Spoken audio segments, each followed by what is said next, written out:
Hello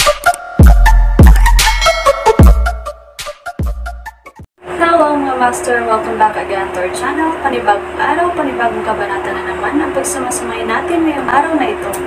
At kung bago ka sa ating channel, pag-click ang subscribe button and hit the notification bell para updated kayo sa ating mga susunod na videos. So mga master, bago natin simulan ang ating kabanata ngayong araw na ito, huwag po sana natin skip yung ads mga master no, dahil malaking bagay na po yan sa ating munting channel. So simulan na natin kabanata ngayong araw na ito. Let's go! Kabanata 5576-5595. Kabanata 5576. Mga Wim ay matatagpuan kay Stephen at pagkatapos ay na-teleport sa isang hindi nakatira na bundok na espiritual. Ang universo kung saan matatagpuan ang espiritual na bundok ay medyo mahina. Gayunpaman, maraming mga bagong bundok na espiritual na nabuo matapos pinagsama ni James ang hindi mabilang na mga eroplano sa isa. Lumitaw si James sa labas ng lugar kung saan nasa pag-iisa si Stephen. Naramdaman niya ang malakas na aura ni Stephen ay nasa rurok ng Martial Celestial Rango. Sa sandaling iyon, si Stephen ay nagtutulak na pumasok sa banal na rango ng langit. Ang kanyang aura ay patuloy na nagpapabuti, at nasa threshold na siya ng susunod na rango. Ang taong ito, namangha si James matapos na madama ang aura ni Stephen. Hindi niya inaasahan ang alagad na kinuha niya bago umalis sa eroplano ng Endless na magkaroon ng mabilis na pagpapabuti. Kumuha ng maraming mga boons at kayamanan. Gayunpaman, siya ay nasa maagang yugto ng Martial Celestial Rango. Si Stephen, sa kabilang banda, ay nakarating sa huli na yugto ng Martial Celestial Rango at malapit na sa pagsira sa banal na rango ng langit. Naghintay si James sa labas ng espiritual na bundok, hindi nais na guluhin ang proseso ng paglilinang ni Stephen. Natanim si Stephen sa loob ng isang pagbuo ng oras. Hindi siya nakatagpo ng mga hadlang at madaling gumawa ng isang pambihirang tagumpay. Matapos pumasok sa banal na rango ng Celestial, nakita niya ang malapit sa aura ni James. Agad niyang ipinakalat ang porma sayon at nag-teleport kay James. Binati siya ni Stephen ng magalang, "Master." Tiningnan ni James si Stephen na may nasiyahan ng ngiti at sinabi, "Napakaganda. Pinasok mo ang banal na rango ng Celestial sa loob ng maikling panahon. Ikaw ang pinakamay talino na magsasaka na nakatagpo ko. Hindi pa ako nakakita ng sino mang pumapasok sa banal na rango ng Celestial sa loob ng maikling panahon." Panipi. Mapagpakumbaba ang sagot ni Stephen, "Pinagpapawisan mo ako, guro. Kahit na pumasok ako sa banal na rango ng langit, kulang pa rin ako kumpara sa iyo. Hindi ko maaaring pagsamahin ang lahat ng mga eroplano sa isang superplane." Panipi. Kumusta ang iyong kasanayan sa Genesis Path ng banal na kasulatan? Binago ni James ang paksa. Bilang isang alagad ni James, natural na minana ni Stephen ang banal na kasulatan ng Genesis. Sumagot si Stephen, "Halos marunong ako." Dumiretso si James sa punto. "Dumating ako upang turuan ka ng na-update na Genesis Path banal na kasulatan. Matapos mong ma-master ito, maaari mong linangin ang landas ng bagong mundo ng Genesis. Kung gayon, maaari kang maging bagong Panginoon ng mundo at gamitin ang mga kapangyarihan nito." Ha? Nagulat si Stephen. Nakapagtanong siya, Ano ang ibig mong sabihin dito, Master?" Tumugon si James, "Aalis ako sa bagong mundo. Nasa Holy Celestial Rango ka na, kaya kung makontrol mo ang mga kapangyarihan ng bagong mundo, malalaban mo kahit na ang pinakamalakas na magsasaka ng Dark World." Panipi. Tuwang-tuwa ang tinanong ni Stephen, "Seryoso ka ba? Pinapayagan mo akong maging bagong Panginoon sa mundo?" "Yeah." Malinaw na tumanggo si James. "Salamat, Master. Protektahan ko ang bagong eroplano sa lahat ng paraan. Kung saan, ang bagong mundo ay hindi pa pinangalanan, di ba? Mayroon ka bang nasa isip?" Naisip ni James sandali at sumagot, "Tawagin natin itong Endless." "Sige." Tumanggo si Stephen. Sinimulan ni James na ituro si Stephen ang na-upgrade na Genesis Path banal na kasulatan. Ang mga kakayahan sa pag-unawa ni Stephen ay kat-anji-tangi. Dahil nalaman na niya ang nakaraang Genesis Path banal na kasulatan, mabilis din niyang naintindihan ang bagong bersyon. Pagkaraan nito, itinuro sa kanya ni James ang bagong landas ng eroplano ng Endless. Ang bagong landas ng eroplano ng Endless na eroplano ay ipinanganak mula sa pagsasanib ng hindi mabilang na mga eroplano at napakakaimahimala. Ito ay talagang mahirap para sa mga ordinaryong buhay na nilalang na master. Ang video na ito ay edited by Urban Storytelling. Kabanata 5577. With James' guidance, mabilis na naintindihan ni Stephen ang genesis path ng bagong eroplano ng Endless. Ipinaliwanag ni James kay Stephen ng mahusay. Plano niyang umalis para sa mundo ng bilangguan matapos ganap na kontrolin ni Stephen ang bagong eroplano ng Endless. Samantala, isang bagyo ang naghuhugad sa madilim na mundo. Ang mga Yefteres ay tinatakan ang kanilang espiritual na bundok at hindi pinansin ang mga gawain ng madilim na daigdig sa loob ng ilang oras. Sa nakaraang labanan, nakaranas sila ng mabibigat na pagkalugi at hindi nakwalipikado upang mamuno sa madilim na mundo. Ang iba't ibang karera ay hindi na natatakot sa kanila. Sa mundo ng Yeftero, isang sinag ng ilaw na nagmula sa kalangitan sa labas ng espiritual na bundok ng Yefteres. Ang ilaw ay nagtipon at nabuo sa isang binata sa isang itim na balabal. Ang kanyang mukha ay kaakit-akit ngunit abnormally grim. Matapos tingnan ang tinatakan na espiritual na bundok ng Yefteres, lumapit siya at dumaan sa porma sayon. Di nagtagal, nakarating siya sa pangunahing bulwagan ng Yefteres. Sa sandaling iyon, marami sa mga powerhouse ng Yefteres ay natipon sa loob ng pangunahing bulwagan. Ang pinuno ng Yefteres na si Hakathra, at Grand Patriarch na si Naveen, ay naroroon. Ang binata ay lumakad papunta sa bulwagan at agad na naging sentro ng pansin. Ang iyong highness, ang mga powerhouse ng Yefteres ay sumigaw ng may kagalakan. Xavion, tumalon si Hakathra sa kanyang mga paa at pinakawalan ang isang nasisiyahan na kakal. Haha. Bumalik ka, mabuti. Bagaman nagagalak si Hakathra, ang kanyang pagtawa ay naglalaman ng mga pahiwatig ng puot. Pinigilan niya ang kanyang galit mula nang bumalik mula sa gitnang eroplano. Wala siyang magagawa, at maaari lamang siyang manood ng walang magawa habang ang iba pang karera ay pumalit sa teritoryo na dating kabilang sa Yefteres. Ngayon na bumalik si Xavion, sa wakas oras na para sa kanila na hampasin. Nais niyang mapawi ang mga karera na kinuha ang kanilang mga teritoryo at sakupin ang bagong superplane. Ang mukha ni Naveen ay naiilawan din matapos makita ang Xavion. Masaya niyang sinabi, natutuwa ako na bumalik ka. Ngayon na bumalik ka na, maaari nating talakayin sa wakas ang aming plano sa paghihiganti. Ama, ang mga mata ni Xavion ay namula, at siya ay lumuhad. Malungkot na sinabi niya, sobrang walang silbi. Nabigo akong protektahan ang aming lahi. Ito ang aking kasalanan, napakaraming buhay ang nawala at para sa malaking pinsala na naidulot sa aming lahi. Tinulungan ni Hakathra si Xavion sa kanyang mga paa at sinabi ng marahas, babalaykan natin kung ano ang nawala sa atin. Ang lahat na sumubok na mawala sa atin ay mamamatay. Nagdilim ang mukha ni Xavion, at isang magalit na aura ang lumitaw mula sa kanyang katawan. Sa nakaraang labanan, nahulog siya sa kanilang bitag dahil siya ay walang pag-iingat.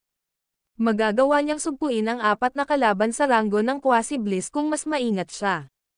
Ngayon na siya ay nakabawi at bumalik, oras na para sa paghihiganti. Hindi niya hahayaan ang sinumang nakilahok sa operasyon upang paksain ang mga Yefteres live.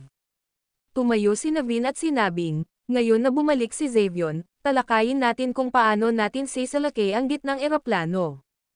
Tiningnan ni Hakathra si Naveen at tinanong, mayroon ka bang nasa isip, Sir Naveen? Dapat ba nating gawin ang ating sarili o hilingin sa iba pang mga panguna na sumali sa amin? Malamig na sinabi ni Naveen, nais kong malaman kung aling mga karera ang tapat sa amin at na nagrebelde na. Agad na naintindihan ni Hakathra ang kanyang mga salita. Mabilis niyang inutusan, magpadala ng mga paanyaya sa lahat ng karera ng Dark World upang magtipon sa ating mundo para sa isang mahalagang talakayan. Puwali ang mga karera na tumanggi na lumahok. Bumaling si Hakathra sa Xavion at sinabing, dapat mong ipadala ang mga paanyaya sa mas malakas na karera. Wasakin ang mga bumababa. Naunawaan. Tumango si Xavion. Ang video na ito ay edited by Urban Storytelling. Kabanata 5578. Xavion ay bumalik sa Yefteres. Sa nakaraang labanan, siya ay malubhang nasugatan at halos namatay. Matapos ang kanyang makitid na pagtakas, siya ay nag-recuperating. Ito ay hindi hanggang sa kamakailan lamang na siya ay ganap na nakabawi. Si Xavion ay sabik sa paghihiganti at ibalik ang lahat ng nawala. Ang mga powerhouse ng Yefteris ay ipinadala, na nagdadala ng mga paanyaya sa iba't ibang karera ng Dark World. Si Xavion ay namamahala sa pagbisita sa mas malakas na karera. Ang langit na lihim na pavilion ay agad na nahuli ng hangin ng mga paggalaw ng Yefteris at ipinahayag ang balita kay James. Sa sandaling iyon, ginagabayan pa rin ni James si Stephen sa paglilinang ng bagong landas ng eroplano ng Endlos. Bagaman matagumpay na natutunan ni Stephen ang bagong banal na kasulatan ng Genesis, hindi madali para sa kanya na makabisado ang bagong landas ng eroplano ng Endlos. Matapos matanggap ni James ang mensahe mula sa langit na lihim na pavilion, ang kanyang mga browser ay lumabo, ngunit sa lalong madaling panahon isang malabong ngiti ang nabuo sa kanyang mukha. Ang kaligtasan ng Xavion ay tiyak na isang malubhang problema. Kung wala si Xavion, ang mga Yefteris ay walang magawa at mawawala ang kanilang posisyon bilang mga pinuno ng Dark World. Dapat kang mag-ingat, James. Ang Yefteris ay nagpadala na ng mga paanyaya sa iba't ibang karera ng madilim na daigdig para sa isang pulong sa kanilang mundo. Sigurado ako na ang pulong ay tungkol sa gitnang eroplano. Pagkatapos ng lahat, ang gitnang eroplano ay talagang malakas. Sige, salamat. Malinaw na tumanggo si James. Nais ni James na umalis para sa mundo ng bilangguan ngunit nag-aalala na salakayin si Xavion. Ngayon na bumalik si Xavion, ang mga Yefteris ay naging aksyon. Dahil ang mga bagay ay umunlad na, nagpasya si James na kumuha ng pagkakataon na maalis ang Xavions at ganap na sirain ang mga Yefteris. Noong nakaraan, pinangunahan ni James ang hindi mabilang na mga powerhouse sa punong tanggapan ng Yefteris. Pagkatapos nito, pinatay nila ang marami sa mga powerhouse ng Yefteris. Ang mga Yefteris ay hindi na isang malaking banta. Ang Yefteris ay mayroon lamang 3 mga powerhouse sa ranggo ng Quasi-Bliss ngayon. Kahit na mayroong isang peerless powerhouse tulad ng Xavion sa gitna nila, walang saysay ito. Marami sa mga powerhouse sa New World ang nakinabang mula sa pagsasanib ng hindi mabilang na mga eroplano. Ang Quattro, Ziraya, at iba pa ay may pagpapabuti sa kanilang mga ranggo ng paglilinang. Sumimangot si James at nagbulong, ito ay isang awa na si Kiana na naiwan kasama ang Cairo.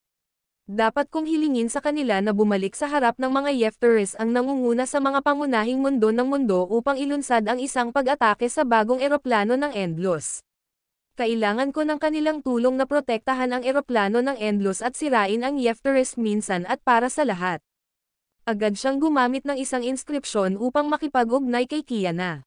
Di nagtagal, ang boses ni Kiana ay sumuko sa kanyang isipan. Ano ang problema? Ipinaliwanag ni James, ang mga Yefteris ay gumawa ng aksyon. Nakipag-ugnay sila sa mga pangunahing karera ng Dark World. Hindi na ito magtatagal bago nila salakayin ang bagong eroplano ng Endlos. Ito ang perpektong pagkakataon na panasan sila. Kailangan kong bumalik kasama ang Cairo upang matulungan ako. Matapos umalis sa bagong eroplano ng Endlos, narak ni Kiana ang kanyang talino para sa isang paraan upang sirain ang 4 na sinaunang karera. Ngayon na ang isang pagkakataon upang mapawi ang mga Yefteris ay dumaan, hindi niya ito makaligtaan. Bagaman siya ay bahagyang hindi nasisiyahan kay James, hindi niya isusuko ang pagkakataon na sirain ang 4 na sinaunang karera. Matapos makuha ang kinaroroonan ni James, sumugod siya sa eroplano ng Endlos kasama si Cairo. Kaagad pagkatapos, nakipag-ugnay si James sa mahusay na commander ng Shadowverse na si Jurit. Dumating na ang oras. Kailangan ko ng tulong ng Shadowverse. Magdala ng ilang powerhouse sa eroplano ng Endlos at makipagkita sa akin. Panipi. Naturally, ang Shadowverse ay nanunood ng bawat galaw ng Yefteris. Kaya, alam ni Jurit ang mga kamakailang paggalaw ng Yefteris. Halatang humihingi ng tulong si James dahil nag-aalala siya. Ito ay sa pinakamainam na interes ni Jurit na tulungan si James. Pagkatapos ng lahat, nagkaroon siya ng sama ng loob laban sa 4 na sinaunang lahi at ilan sa mga pangunahing karera ng Dark World. Nais ni James na humiram ng mga kamay ng Shadowverse upang harapin ang mga primevals ng Dark World at ang Yefteris. Nais din ni Jurit na samantalahin ang puwersa ni James upang sirain ang Yefteris. Ang video na ito ay edited by Urban Storytelling. Kabanata 5579. Jurit ay sumang-ayon na tulungan si James nang walang pag-aalangan. Pagkatapos, mabilis niyang inutusan si Sayla na pamunuan ang mga powerhouse ng Shadowverse sa eroplano ng Endless. Susunod, nakipag-ugnay si James kay Yared at hiniling na magmadali sa eroplano ng Endless. Ang lahat ng mga powerhouse na dati nang nagkakaisa laban sa Yefteris ay tumanggap ng tawag para sa tulong ni James. Matapos makipag-ugnay sa lahat, tiningnan ni James si Stephen, na nasa isang paglilinang. Stephen, kailangan kong umalis muna. Patuloy kang nagsasanay ng madali. Kahit na ano ang mangyayari sa labas, huwag umalis bago mo ganap na makabisado ang bagong landas ng eroplano ng Endless. Matapos umalis sa isang paalala, umalis si James. Sa susunod na sandali, lumitaw si James sa Jew Academy. Marami sa mga powerhouse ng Jew Academy ay nakinabang matapos ang mga eroplano ay pinagsama. Ang ilang mga magsasaka ay natigil sa isang ranggo ng paglilinang sa loob ng mahabang panahon din matagumpay na gumawa ng mga breakthrough sa banal na ranggo ng langit. Si Lemuel, na dating nasa gitnang yugto ng Holy Celestial Rank, ay pinagpala din at matagumpay na naabot ang pagkumpleto ng banal na Celestial Rank. Isang hakbang lamang siya mula sa pagpasok sa ranggo ng Quasi-Bliss. Kahit na, ang pag-abot sa ranggo ay kukuha ng maraming trabaho. Sa sandaling iyon, si Lemuel ay nasa pag-iisa sa back mountain ng Jew Academy. Bigla, lumitaw ang isang pigire sa harap niya. Bakit ka nandito, James? Mabilis na tumayo si Lemuel, tumingin kay James at sinabi na nakangiting, dapat kang maging abala pagkatapos matagumpay na pagsamahin ang mga eroplano sa labas. Ano ang nagdadala sa iyo sa Jew Academy? Diretso na sinabi ni James, nakatanggap ako ng balita tungkol sa pagbabalik ni Xavion. Ang mga Yefteris ay hindi aktibo para sa isang habang, ngunit bigla silang nagsimulang magpadala ng mga imbitasyon para sa isang pulong. Maliwanag na ang kanilang paksa ng talakayan ay ang bagong mundo. Panipi. Lubhang tinanong ni Lemuel, huwag mong sabihin sa akin na humingi ka ng tulong. Siyempre, bakit pa kita makikita? Kalmadong sumagot si James. Inalis ni Lemuel ang kanyang kamay at sinabing, ayokong makisali. Alam niya kung gaano kalakas ang Xavion. Kahit na nasugatan, nakatakas si Xavion mula sa apat na peerless powerhouse Cairo, Talvolay, mahusay na commander ng Shadowverse, at Yared mula sa Flamme. Kahit na sa isang malakas na partido, nabigo pa rin silang pumatay kay Xavion. Ngayon na ang Xavion ay ligtas na bumalik at naghahanda para sa paghihiganti, ito ay magiging isang madugong labanan. Mahinahon na sinabi ni James, ito ay isang digmaan sa pagitan ng bagong eroplano ng Endless at ng madilim na daigdig. Kung mawala tayo, lahat tayo ay mamamatay. Ang mukha ni Lemuel ay lalong naging solemna. Sa kabila ng kung paano tunog ang sitwasyon, si James ay may nakaka-relax na ekspresyon. Mahinahon na sinabi niya, matapos mabuo ang bagong Superlar Plane, marami sa aming mga powerhouse ay gumawa ng mga pambihirang tagumpay sa kanilang mga ranggo ng paglilinang. Kung ang pag-atake ng Yefteris, hindi sila makakaalis. Huff, buntong hininga si Lemuel at walang magawa, tila wala akong pagpipilian. Sumagot si James, sa kasamaang palad, hindi. Manatili ka sa Jew Academy at mayroon ang iyong mga powerhouse sa standby. Kapag lumitaw ang mga Yefteris, agad na ilunsad ang isang counterattack. Matapos umalis ng ilang mga tagubilin, bumalik si James sa Elysium Hall. Si Quattro ay namamahala sa Elysium Hall. Nang makarating si James, narinig niya ang mga nakamamatay na chuckles ng isang pangkat ng mga kababaihan na nagmula sa pangunahing bulwagan. Pumasok si James sa pangunahing bulwagan at nakita si Quattro na napapaligiran ng ilang kababaihan. Matapos madama ang pagkakaroon ni James, mabilis na umalis ang mga kababaihan. Naupo si Quattro sa pinakamataas na upuan, tumingin kay James, at sinabi ng mahinahon, bumalik ka na.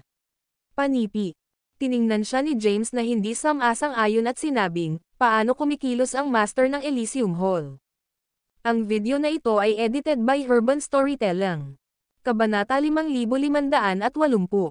Mga kasalanan ay nahuli si Quattro na niloloko sa mga kababaihan matapos siyang bumalik sa Elysium Hall at hindi itinago ang kanyang hindi kasiyahan sa pag-uugali. Pangkalahatan. Sumugod si Quattro ng may ngiti. Siya giggled at sinabi, mayroon akong ilang libreng oras at nais na turuan ang aking mga alagad.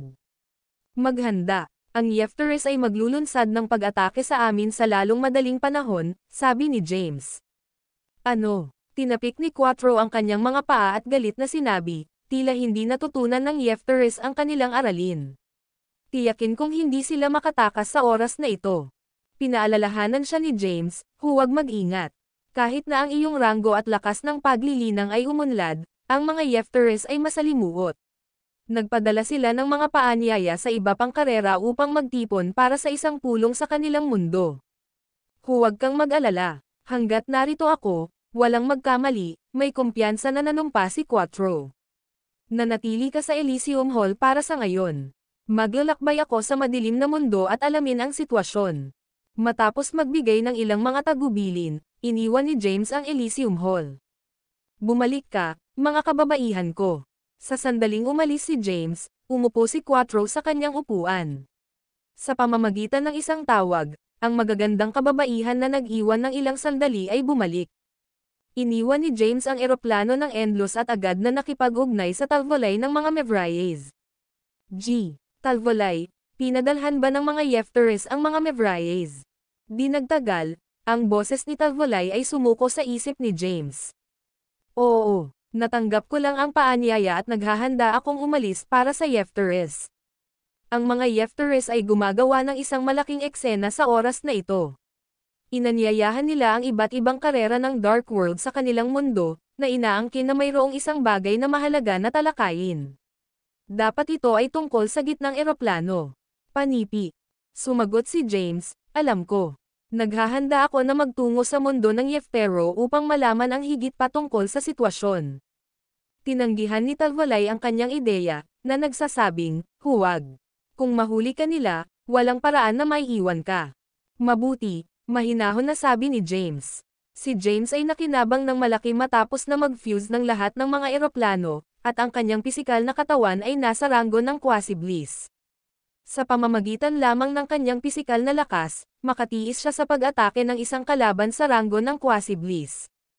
Tiwala si James na magiging maayos siya. Aalas na para sa mga Yefteres sa lalong madaling panahon. Magkita tayo doon. Panipi. Matapos ang isang maikling pag-uusap kay Talvolay, nag-teleport si James sa madilim na mundo. Sa pamamagitan ng isang boundary breaker rune, mabilis siyang naglakbay sa kadiliman. Pinayagan siya ng isang boundary breaker rune na maglakbay sa isang napakalayong lugar sa loob lamang ng maikling sandali. Di nagtagal, dumating si James sa labas ng mundo ng Yeftero. Lumulutang siya sa walang bisa at tiningnan ang naibalik na mundo sa harap niya. Ngumiti siya at nagbulong, tila nabigo kaming ganap na sirain ang kanilang mundo at binigyan sila ng pagkakataong maibalik ito. Binago ni James ang kanyang hitsura sa isang mabisyo at burat na lalaki na nakasuot ng isang itim na balabal na may isang mabagsik na hitsura.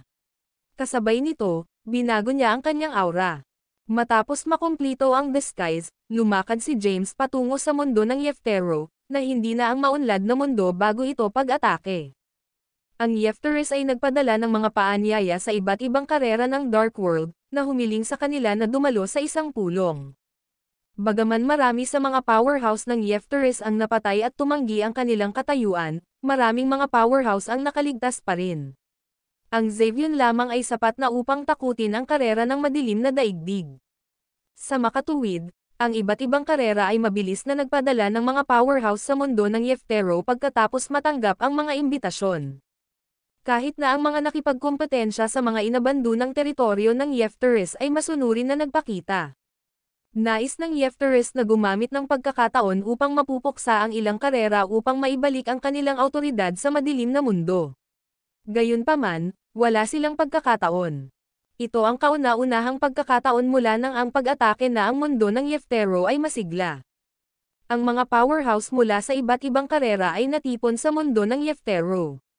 Kahit na ang ilan na hindi nakatanggap ng mga imbitasyon ay sumugod sa libangan. Ang lahat ay interesado na makita kung ano ang napunta sa mga Yefteres. Ang video na ito ay edited by Urban Storytelling. Kabanata 5581. Bawat isa ay nag-usisa tungkol sa kung paano haharapin ng Yefteres si James mula sa gitnang eroplano. Ang iba't ibang karera ng Dark World ay nagpadala ng mga powerhouse sa punong tanggapan ng Yefteres. Samantala, nakarating din si James sa mundo ng Yeftero na nakilala bilang isang burat na tao. Humakbang siya at agad na lumitaw sa labas ng isang lungsod na malapit sa espiritual na bundok ng Yefteres. Ang Yeftero City ay ang pinakamaunlad na lugar sa mundo ng Yeftero. Ito rin ang pangunahing lungsod ng Yefteres. Nawasak ito sa nakaraang labanan. Gayunpaman, naibalik ito ng mga powerhouse ng Yefteres matapos silang bumalik. Tumayo si James sa sinaunang kalsada sa labas ng lungsod. Tumingin siya sa saklaw ng bundok sa malayo. Nang makita na ang pagbuo ay na-deactivate, nahulog siya sa pag-iisip. Sa sandaling iyon, isang pangkat ang lumapit sa lungsod mula sa malayo. Ang paglalakad sa unahan ay isang matandang lalaki na nakasuot ng isang nagniningas na pulang damit, at maraming mga powerhouse ang sumunod sa likuran niya. Ito ang Flamme. Bumagsak ang mga browser ni James nang makita ang matatandang lalaki. Hindi niya inaasahan ang Flamme, na nagtatago ng mahabang panahon, na maimbitahan din. Ang mga Yefteres ay dapat na maglagay ng maraming presyon sa Flamme, na iniwan silang walang pagpipilian kundi ang dumalo. Sa pag-aakalang tumanggi sila, agad silang mawawala. Bagaman sumiksik ang Flamme, lihim na tinutulungan niya ang kanilang lahi na sakupin ang mga mundo na bakante ng mga Yefteres, at hindi niya ipinakita ang kanyang mukha. Ang labas ng mundo ay hindi pa rin alam ang Flamme ay may isang powerhouse sa ranggo ng Quasi-Bliss. Ang pinuno ng Flamme na si Health, ay nagpakita ng isang pangkat ng mga powerhouse at pansamantalang naayos sa Yeftero City. Si James ay nanatili sa labas ng gate ng lungsod para sa isang habang. Sa panahong ito, nakita niya ang maraming pamilyar na mga mukha. Hindi lamang lumitaw ang Flamme's Health, ngunit kahit na ang Latros ng Theatens ay dumating sa lungsod. Matapos ang pag-obserba ng maikling pag-obserba kung aling mga powerhouse ang nagpakita, tinapos ni James na ang Yefteres ay nagpaplano na maglunsad ng isang napakalaking pag-atake sa eroplano ng Endlos. Pumasok si James sa lungsod at nakahanap ng isang lugar upang manatili sa oras na ito. Di nagtagal, dumating din ang mga Mevriers. Gayunpaman, hindi agad nakatagpo si James kay Talvolay o makipag-ugnay sa kanya. Lumipas ang oras araw-araw. Di nagtagal, ito ay ang araw ng pagpupulong na hawak ng Yefteres. Ang iba't ibang mga powerhouse ng karera, na inanyayahan, ay nagsimulang pumasok sa saklaw ng bundok ng Yefteres. Ang sinumang nakatagpo ng isang tiyak na ranggo ng paglilinang ay pinapayagan na pumasok, kahit na walang paanyaya. Ang Yefteres ay nag-deactivate ng pagbuo at walang mga panlaban-laban sa iba pang karera. Sa kanila, hindi ito kinakailangan. Kinuha ni James ang pagkakataon at halo-halong sa malaking pulutong. Nagtataka rin siyang malaman kung anong uri ng mga trick na hilahin ng Yefteres sa pulong. Noong nakaraan, tinatakan ng Yefteros ang kanilang sarili at iniwan ang marami sa kanilang mga mundo. Bilang resulta, marami sa mga karera ng madilim na mundo ang nakipaglaban sa mga bakanteng teritoryo na ito. Nais ni James na makita kung paano haharapin ng mga Yefteres ang mga karera na kinuha ang kanilang mga teritoryo. Si Hakathra ay nakaupo sa pinakamataas na upuan sa pangunahing bulwagan. Ang pag-upo sa kanyang kanan ay si Navin, at sa kaliwa niya ay Xavion. Ang mga powerhouse ng Yefteres ay nagtipon sa loob ng bulwagan. Samantala, ang mga pinuno at matatanda ng iba pang karera ay tumayo sa labas ng bulwagan. Ang saklaw ng bundok ng Yefteres ay makapal na puno ng mga tao. Ang lahat ng tingin ay naayos sa pangunahing bulwagan. Partikular, ang tatlong lalaki na nakaupo sa harap. Bagaman ang mga Yefteres ay mayroon lamang tatlong mga powerhouse na ito sa ranggo ng Quasi-Bliss, sapat na upang sugpuin ang iba pang mga karera. Hanggat patuloy na umiiral ang Yefteres, imposible para sa kanila na tumaas, at kailangan nilang mabuhay sa ilalim ng pamamahala ni Yefteres. Ang video na ito ay edited by Urban Storytelling. Kabanata 5582. Powerful Primevals mula sa buong Dark World ay nagtipon sa punong tanggapan ng Yeftero. Si James, na nagbago ng kanyang hitsura at aura, ay nagtago sa gitna ng karamihan sa labas ng pangunahing bulwagan ng Yefteres. Inaasahan niyang makita kung ano ang gagawin ng mga Yefteres. Naupo si Hakathra sa pinakamataas na upuan ng pangunahing bulwagan. Ang kanyang ekspresyon ay grim habang nascan niya ang mga powerhouse na may hawk-eyed scrutiny. Di nagtagal, sinira niya ang katahimikan, na sinasabing tame time, dumating ba ang lahat? Ilang oras na ang nakalilipas, ang aming lahi ay tinatakan ang aming espiritual na bundok pagkatapos ng isang menor de edad na insidente. Sa panahong ito, marami sa aming mga dating mundo na pag-aari ang nasakop. Hindi nag-aksaya si Hakathra ng oras na matalo sa paligid ng bush. Ang ilang mga powerhouse ay nadama na kumalas sa kanilang mga spines. Tila nais ng mga Yefteris na gamitin ang pagkakataong ito upang hatulan ang kanilang mga aksyon. Samantala, ang iba pang mga karera na hindi nakuha ang anumang teritoryo ay lihim na binibilang ang kanilang mga pagpapala para sa hindi pag-arte ng mabilis. Ang tingin ni Hakathra ay naayos sa Talvolay. Ang mga Mevryes ay ang pinakaaktibo matapos ang Yefteris ay nagpunta sa pag-iisa. Bukod sa mga Shadow Wars, sinakop ng mga Mevryes ang karamihan sa mga bakanteng teritoryo ng Yefteris. Talvolay. Sumulyap si Hakathra kay Talvolay at sinabi ng malamig, "Hindi ba sa palagay mo may utang na loob sa amin?" Ang mga Yefteris ay nagdusa ng isang mahusay na suntok. Kaya, nais nilang gumawa ng aksyon laban sa mga Mevryes upang maitaguyod muli ang kanilang pangangibabaw. Humakbang si Talvolay at tumugon ng malakas, "Bakit ko dapat ipaliwanag?" Inilunsad ni James ang isang pag-atake sa iyong lahi. Matapos ang pagdurusa ng mabibigat na pagkalugi, pinili mong aisil ang espiritual na bundok ng Yefteris. Kusang iniwan mo ang mga mundong ito. Ang ilan pang lahi ay makukuha ang mga ito kahit na hindi namin. Panipi. Mukhang hindi mo nakikilala ang iyong pagkakamali, malamig na sinabi ni Hakathra. Si Talvolay ay hindi nagpanik sa ilalim ng pananakot. Nakatayo siya sa kanyang lupa at sinabi ng mahinahon, "Hindi sa palagay ko ay gumawa ako ng anumang mali." "Ikaw." Nagdilim ang mukha ni Hakathra. Tinuro niya si Talvolay at galit na sinabi, "Ibalik ang mga mundo na iyong sinakop, at hahayaan namin ito." O iba pa. "Yee, magpatuloy." Si Talvolay ay nagpakita ng walang takot. Noong nakaraan, walang ibang puwersa sa madilim na mundo ang maaaring tumayo laban sa kanila. Gayunpaman, naiiba ang mga bagay ngayon. Bumuo si James ng isang superplane. Kasama si James na nakatayo sa unahan laban sa Yefteris, ang kanilang paghahari sa paglipas upang mapanatili ang harapan ng paggalang sa Yefteris. Inihula ni Talvolay ang mga Yefteris ay target sa kanya. Kinontrol niya ang sitwasyon at sinabi, "Mayroon akong ilang mga katanungan na nais kong sagutin, Hakathra." Ang mukha ni Hakathra ay nagdilim pa, at sumagot siya, "Ano ito?" Solemang sinabi ni Talvolay, "Mayroong isang panloob na salungatan sa loob ng aming lahi noong nakaraan. Ayon sa aking mga pagsisiyasat, ang mga Yefteris ay labis na kasangkot. Dapat, sadyang hinimok ng Yefteris ang aming mga matatanda na maghimagsik." Panipi. Ang pagkondena ng boses ni Talvolay ay sumuko sa buong bulwagan, na pinalaki ang mga nakaraang mga pagkakamali ni Yefteris. Ang video na ito ay edited by Urban Storytelling. Kabanata 5583. Talvolay ay napansin ang mga malubhang ekspresyon sa mga mukha ng mga powerhouse ng Yefteris. Lumingon siya sa mga powerhouse ng ibang lahi sa bulwagan at sumigaw, sinasamantala ng mga Yefteris ang kanilang pangangibabaw at lihim na tinanggal ang iba pang mga pangunahing puwersa. Ang mga Glaces at Shadow Wars ay ang napakakaunting mga biktima ng kanilang. Sinubukan pa nilang sirain ang mga Mevryes. Sa kasamaang palad, nabigo ang kanilang plano. Ang mga Yefteris ay napaka-ambisyoso.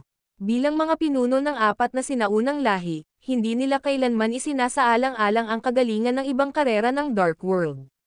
Sa halip, iniisip lamang nila ang kanilang sariling mga interes. Panipi. Malakas ang boses ni Talvolay. Mapangahas. Tumalon si Hakathra sa kanyang mga paa, itinuro sa Talvolay, at sumigaw, "Sinusubukan mo bang maghimagsik, Talvolay?" "Haha." Tumawa si Talvolay. "Rebel. Ano ang ibig mong sabihin? Sino ang nag-aalsa? Hindi kita pinaglilingkuran, kaya paano ito itinuturing na paghihimagsik?" Panipi. Hindi mabilang na mga powerhouse ang natipon sa loob ng pangunahing bulwagan. Gayunpaman, si Talvolay ang nag-iisa na ng ahas na magsalita laban sa Yefteris. Ang mga powerhouse ng Yefteris ay may mga malubhang ekspresyon. Hindi nila inaasahan ang mga Mevryes, na palaging pinapanatili ang isang mababang profile at maiwasan ang problema, na naging matapang. Si Talvolay ay sapat na matapang upang hatulan ang mga Yefteris para sa kanilang mga nakaraang aksyon sa panahon ng pagpupulong. Ang layunin ni Talvolay ay upang manalo ng higit pang karera upang ibagsak ang pangangibabaw ni Yefteris sa madilim na mundo. Sa kasamaang palad, wala sa iba pang mga powerhouse na nangahas na magbigkas ng isang salita, natatakot na saktan ang mga Yefteris. Maging si Latros, na dating malapit kay James noong nakaraan, ay hindi nagsalita. Sa kanya, ito ay isang labanan sa pagitan ng mga nangungunang powerhouse. Bagaman ang mga Theatans ay isang pangunahing lahi, wala silang pambihirang mga powerhouse. Mas mainam para sa kanya na maiwasan ang pagsangkot sa labanan. Ang iba pang mga powerhouse na naruroon ay mayroon ding katulad na mga saloobin. Nang makita na walang nang-ahas na magsalita, nagsimulang mag-alala si Talvolay na makakaisa ang mga Yefteris sa iba pang karera laban sa kanya. Bigla siyang tumawa at sinabing, "Sige, sapat na ng nakaraan. Bakit tayo tinawag dito?" Ang mukha ni Hakathra ay nakakatakot. Inilalagay niya ang kanyang mga kamao, iniisip ang pagpatay kay Talvolay sa lugar upang maitaguyod muli ang awtoridad ng Yefteris. Mabilis na tumayo si Naveen at sinabing, "Ipinatawag namin ang lahat dito upang talakayin ang gitnang eroplano." Pinakawalan ni Hakathra ang kanyang mga kamao matapos mamagitin si Naveen. Alam niya na ang mga Meveris ay hindi sapat upang magdulot ng isang banta. Sa katotohanan, naramdaman niya na ang iba pang karera ay wala sa kanila. Dalawa ang pinakamalaking banta sa ngayon ay ang gitnang eroplano. Sinabi ni Hakathra, "Sigurado ako na narinig na ng lahat na pinagsama ni James ang mga eroplano sa labas sa isang superplane. Nakatanggap kami ng balita na ang layunin niya ay maging The Dark World's Lord." Sa katunayan, nakipag-ugnay si Naveen, na nagsasabing, "Tinawag namin ang lahat dito upang sumali sa mga puwersa sa karera ng madilim na daigdig upang maglunsad ng pag-atake sa gitnang eroplano at sirain si James." Sinisi ni Hakathra at Naveen si James, na may mga dahilan upang magpadala ng isang hukbo sa gitnang eroplano. Walang sino man sa pangunahing bulwagan ang tumugon. Si Talvolay ang unang sumire sa katahimikan. Humakbang siya at sinabing, "Sumasang-ayon ako. Gawin natin ito." Ang mga Mevriers ay magpapadala ng mga tropa. Gayunpaman, nais kong malaman kung ang mga mapagkukunan ng sentral na eroplano ay mahahati matapos matanggal si James. Nakukuha ba natin ang aming mga pagbabahagi ayon sa kung magkano ang aming naiambag, o ang mga Yefteris ay makumplito ang kontrol sa gitnang eroplano? Kahit na si Talvolay ay tila nakikipag-siding sa mga Yefteris, lihim na ginagawa niya itong mahirap para sa mga Yefteris. Sa labas ng pangunahing bulwagan, tumayo si James sa pagitan ng karamihan. Siya chuckled, "Pinapanood kung paano nagbukas ang mga bagay." Si Talvolay ay naging maliit. Alam niya na ang pagtigil sa Yefteris ay imposible, ngunit hindi siya nawawala ng anumang pagkakataon upang masnik ang mga suntok sa kanila. Dapat talaga siyang mapot sa kanila. Ang video na ito ay edited by Urban Storytelling. Kabanata 5584. Nais ng Yefteris na gamitin ang iba pang mga pangunahing karera upang maalis si James at sakupin ang gitnang eroplano. Sa loob ng mahabang panahon, walang sinumang nang-ahas na sumuwi sa mga Yefteris. Gayunpaman, hayagang hinamon sila ni Talvolay. Si Xavion, na tahimik mula pa noong simula ng komperensya, ay biglang tumayo. Pagkatapos, dahan-daang lumakad siya patungo sa Talvolay. Huminto siya bago si Talvolay at sinabi ng same time, "Well, nais mo bang manirahan sa gitnang eroplano at maging bagong Panginoon nito?" Inilabas ni Xavion ang isang malakas na aura. Bagaman pumasok si Talvolay sa ranggo ng ritual, natitisag pa rin siya sa harap ng aura ng Xavion. Sa kabila ng nagbabantang aura ng Xavion, si Talvolay ay nanatiling hindi sumasang-ayon. Tiningnan niya si Xavion at mahinahon na sinabi, "Sinusubukan ng iyong lahi na makitungo kay James. Ito ay isang sama ng loob sa pagitan ng iyong lahi at James. Wala kaming kinalaman dito, ngunit nais mong ipagsapalaran namin ang aming buhay para sa iyo. Panipi. Dapat mayroon kang isang nais na kamatayan." Si Xavion ay may madilim na mukha. Inilunsad ni Xavion ang isang pag-atake sa Talvolay. Mabilis na dodge si Talvolay. Boom! Ang malakas na puwersa ay kumalas sa pangunahing bulwagan ng Yefteris. Tumalon si Talvolay sa kalangitan at inilagay ang kanyang mga kamay sa likuran. Malamig siyang sumulyap kay Xavion at sinabing, ano ang mali? Sinusubukan mo bang patayin ako dahil tumama ako sa isang nerbiyos? Si Xavion ay lumitaw sa walang bisa, nakatitig sa Talvolay, at sinabi ng Tame Time, masyadong nag-uusap ka. Dahil gusto mo ng sagot, bibigyan kita ng isa. Kung mayroon kang lakas upang mamuno sa madilim na mundo, hahayaan kitang maging Panginoon ng Central Plain matapos nating matagumpay na sakupin ito. Panipi. Ang boses ni Xavion ay tumaas sa lugar. Ito ay isang kritikal na sitwasyon para sa mga Yefteres, at nais niyang pigilan ang mga Mevriers na magdulot ng kaguluhan. Kung walang tulong ng mga pangunahing karera ng Dark World, imposible para sa mga Yefteres na talunin si James at sakupin ang gitnang eroplano. Si Xavion ay walang pagpipilian kundi bigyan ang mga Mevriers ng pinakadakilang benepisyo. Sa kanya, ang mga Mevriers ay hindi isang malaking banta. Nagpasya siyang makompromiso sa ngayon na patayin si James. Tumingin si Xavion sa mga powerhouse at inihayag, ipinangako namin na hindi makakasali sa pamamahala ng gitnang eroplano. Kapag pinatay si James, ang mga mapagkukunan ng paglilinang ng sentral na eroplano ay mahahati sa gitna mo. Gusto lang namin ng paghihiganti. Iyon lang. Matapos makamit ang aming layunin, tatatak natin ang aming espiritual na bundok at mabawi. Sa hinaharap, ang mga Yefteres ay hindi makagambala sa labas ng mga gawain. Hindi mahanap ni Talvolay ang anumang mga loophole sa kanyang mga salita. Mahusay. Si Cheers ay sumabog sa karamihan. Kung pinili ng mga Yefteres na isil ang kanilang espiritual na bundok pagkatapos matanggal si James, ang aming lahi ay masayang makilahok sa operasyon. Bigla, ang isa sa mga powerhouse ay nagpahayag ng kanyang opinyon. Si Xavion ay tumayo sa walang bisa at sinabi, si James ay hindi kapani-pani walang malakas, at maraming mga powerhouse na nakatayo sa tabi niya. Alam kong ang ilan sa iyong mga karera ay nakatago ng mga powerhouse sa ranggo ng Quasi-Bliss. Inaasahan ko na ang mga Grand Patriarch ng lahat ng iba't ibang karera ay makikilahok sa operasyon na ito. Dapat nating alisin si James. Panipi. Ito ay isang mahabang panahon mula noong nakaraang pag-aaway ng Dark World. Kaya, inaasahan na ang iba't ibang karera ay nagsanay na ng mga henyo at walang kapantay na mga powerhouse ngayon. Naniniwala si Xavion na ang ilang karera ay may mga powerhouse sa ranggo ng Quasi-Bliss. Kailangan namin ng hindi bababa sa 20 o higit pang mga powerhouse sa ranggo ng Quasi-Bliss upang patayin si James at sakupin ang gitnang eroplano. Si James ay maraming mga primitive na inskripsyon ng mga pangunahin na mundo ng Dark World. Ang mga primitive na inskripsyon na ito ay kabilang sa mga karera na nakakulong sa mundo ng bilangguan. Matapos patayin si James, maaari mong hatiin ang mga primitive na inskripsyon na ito.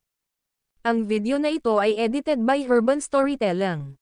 Kabanata 5585. Xavion ay nag-aalok ng mga benepisyo sa iba pang karera, umaasa na maipapadala nila ang lahat ng kanilang mga puwersa. Ang mga powerhouse ay nagsimulang talakayin sa mga tinig na tinig. Ang Yefteres ay dapat magkaroon ng isang malalim na puot kay James at desperado na sirain siya. Ang mga primitive na inscription na nagmamay-ari ni James ay mahalaga. Ito ay medyo makatarungang pakikitungo. Panipi. Tila hihilingin ko ang aking Grand Patriarch na lumahok sa operasyon na ito. Ang mga powerhouse ay nagpahayag ng kanilang mga opinyon. Nagtago si James sa gitna ng karamihan, na binibigyang pansin ang pulong. Hindi niya inaasahan na ipahayag ng Yefteres na isuko ang pagnakawan. Ang mga benepisyo ay sapat na nakatutokso para sa lahat ng mga karera na ito upang kumilos. Kahit na ayaw nila, nais nilang maiwasan ang pagkakasala sa Yefteres. Kung hindi man, nais ng mga Yefteres ang kanilang paghihiganti sa hinaharap. Ang iba pang mga karera ay mas handa na lumahok ngayon na ang mga Yefteres ay nagpakawala sa mga benepisyo. Ang ekspresyon ni Talvolay ay naging solemna, hindi inaasahan na ang mga Yefteres ay napakapagbigay. Nag-hover si Xavion sa walang bisa at sinabing, kailangan namin ng isang komandante para sa operasyon na ito. Sino ang iniisip ng lahat na angkop para sa papel? Commander. Sino ang angkop? Panipi. Ang mga powerhouse ay nagsimulang makipag-usap sa gitna ng kanilang sarili. Mula sa kanilang pananaw, ang isang tao mula sa Yefteres ay dapat na commander. Gayunpaman, maliwanag na sinusubukan ng Yefteres na maiwasan ang papel. Lahat ay nakakagulat, nagtataka kung ano ang naruroon ng mga Yefteres.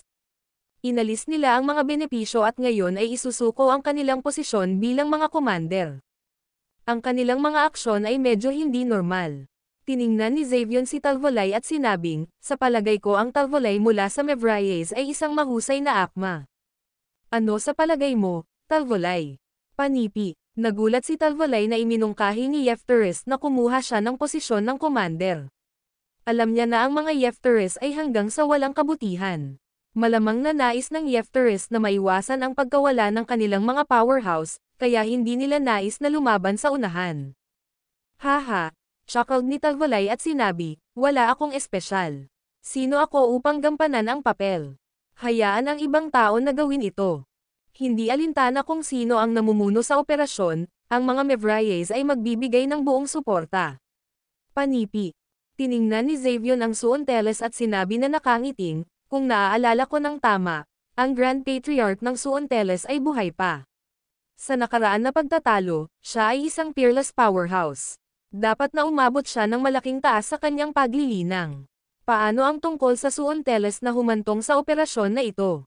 Nagtago si James sa gitna ng karamihan at pinanood ang pagpupulong na naganap. Matapos maunawaan ang pangkalahatang sitwasyon, umalis si James. Nais niyang bumalik at maghanda para sa digmaan. Ang madilim na mundo ay umaatake ng buong lakas, nagpaplano na mapawi siya at sakupin ang kontrol sa gitnang eroplano. Hindi siya malinaw tungkol sa kung gaano karaming mga nakatagong powerhouse ang nasa ranggo ng Quasi-Bliss sa madilim na daigdig. Ang labanan ay magiging matindi. Matapos ang pagpupulong, nagkalat ang iba't ibang mga powerhouse. Bumalik sila sa kanilang punong tanggapan at nagtipon ng mga powerhouse upang maghanda para sa pag-atake sa gitnang eroplano. Di nagtagal pagkatapos umalis si James, nakipagpulong sa kanya si Talvolay sa isang lugar sa isang madilim na zone. Ang video na ito ay edited by Urban Storytelling. Kabanata 5586. Mga kasalanan at Talvolay ay nagkita sa isang nasirang lugar ng madilim na mundo. Tiningnan ni Talvolay si James at same time na sinabi, natatakot na ang labanan ay mabangis. Ang mga Yefteres ay nagbigay ng maraming mga pakinabang. Ang iba pang mga karera ay tiyak na lalabas. Hindi ito magiging isang madaling sagabal para sa iyo at sa gitnang eroplano na malampasan. Oo, tumanggo si James ng basta-basta at sinabi, alam ko na. Kailangan kong bumalik at gumawa ng agarang paghahanda. Susubukan kong makagambala sa mga powerhouse ng madilim na mundo sa labas ng eroplano. Hindi ko nais na maabot ang labanan sa gitnang eroplano. Panipi. Tiningnan siya ni Talvolay at tinanong, gaano ka katiwala? Matapos ang maikling pag-iisip tungkol dito, sumagot si James, hindi ako masyadong tiwala. Nakasalalay sa kung gaano karaming mga powerhouse ang nakatago sa gitna ng iba't ibang karera ng Dark World. Tiyak na mananalo ako kung ang pangkalahatang lakas ng Dark World ay nasa ibabaw. Gayunpaman, magbabago ang mga logro kung maraming nakatagong mga powerhouse ang lumitaw. Panipi. Ano ang kailangan mong gawin ko? Tanong ni Talvolay. Sumagot si James, patuloy kang nagtatago para sa ngayon. Sa panahon ng isang kritikal na sandali ng labanan, kailangan ko kang magdulot ng matinding pinsala sa isa sa mga powerhouse ng Yefteres. Dahil ang mga Yefteres ay ang mga nagsisimula, nag-aalinlangan ako na ang iba pang karera ay lalabas. Ang labanan ay magtatapos sa sandaling papatayin natin ang isa sa mga pangunahing puwersa ng Yefteres. Panipi. Sige, tumanggo si Talvolay. Mag-iiwan ako. Si James ay nagpaalam at nawala sa kadiliman. Sa susunod na sandali, lumitaw siya sa isa pang madilim na espasyo. Kinuha niya ang ilang mga run ng boundary breaker at mabilis na naglakbay. Di nagtagal, bumalik siya sa gitnang eroplano. Maraming mga powerhouse ang nagtipon sa loob ng pangunahing bulwagan ng Elysium Hall. Nanatili rin si Zirael sa Elysium Hall upang makakuha ng unang impormasyon tungkol sa sitwasyon ng madilim na daigdig. Ang langit na lihim na pavilion ay naiparating na ang sitwasyon ng madilim na mundo. Kaya, alam ni Zirael at ang maraming mga powerhouse sa Elysium Hall ang mga detalye. Tiningnan ni James ang mga powerhouse sa pangunahing bulwagan. Bumalik si Kian na kasama si Cairo. Ang dakilang commander ng Shadowverse na si Jurit, ay naroroon din. Bilang karagdagan, dinala niya si Sayla at ilang iba pang makapangyarihang mga subordinate. James, binati siya ng mga powerhouse sa bulwagan. Bumalik ka, pangkalahatan. Tumayo si Quattro mula sa pinakamataas na upuan. Inalok niya ang kanyang upuan kay James, na sinasabi habang nakangiti, mangyaring magkaroon ng isang upuan. Lumakad si James at umupo. Tiningnan niya si Cairo at tinanong, nakipaglaban ka sa Xavion dati, kaya dapat mong malaman ang tungkol sa kanyang lakas, di ba? Sa iyong kasalukuyang lakas, ano ang iyong pagkakataon na talunin siya? Noong nakaraan, 4 na powerhouse ang sumali sa puwersa upang salakayin ang Xavion. Gayunpaman, nabigo ang kanilang pagtatangka. Tumanggap si Cairo ng isang pagpapala matapos na pinagsama ang hindi mabilang na mga eroplano. Kahit na ang kanyang ranggo ng paglilinang ay hindi nagbago, ang kanyang lakas ay napabuti ng malaki. Matapos ang maikling pag-iisip tungkol dito, sumagot si Cairo, mayroon akong isang magaspang na pag-unawa sa kanyang lakas. Kung lalaban ko siya ngayon, dapat itong maging 55 pagkakataon. Maaari akong medyo mahina kaysa sa kanya, kahit na. Gayunpaman, hindi rin ito isang malawak na agwat. Kahit na hindi ko siya papatayin, hindi niya rin maalis ang alinman. Tumango si James, tiningnan si Zariah, at tinanong, ano ang tungkol sa iyo? Maingat na sinabi ni Zariah, hindi ko siya nilabanan, ngunit naramdaman ko ang kanyang aura. Dapat tayong maging pantay na katayuan. Kahit na mas mahina ako, nag-aalinlangan ako na malayo ako sa kanya. Kung sumali ako sa puwersa kay Cairo, maaari nating pigilan siya. Si James ay may solemn na ekspresyon. Kahit na matapos ang lakas ni na Cairo at Zariah, hindi pa rin nila may bagsak ang Xavion. Kailangang magtulungan lamang sila upang sugpuin siya. Ang pagpatay kay Xavion ay napatunayan na mas mahirap kaysa sa naisip niya. Naupo si James sa pinakamataas na upuan. Nagscan siya at inihambing ang mga powerhouse na natipon sa bulwagan sa mga puwersa ng Dark World. Matapos ang isang maikling pagsusuri, natapos ni James na mayroon siyang magandang pagkakataon na manalo. Hanggat marami sa mga powerhouse ng Yefteris ay napawi, ang iba pang karera ay aalisin ang kanilang mga tropa sa takot. Sige, tinanggal ang lahat. Maghanda at maghintay para sa aming mga kaaway na hampasin. Iniwan ni James ang kanyang kamay. Ang video na ito ay edited by Urban Storytelling. Kabanata 5587.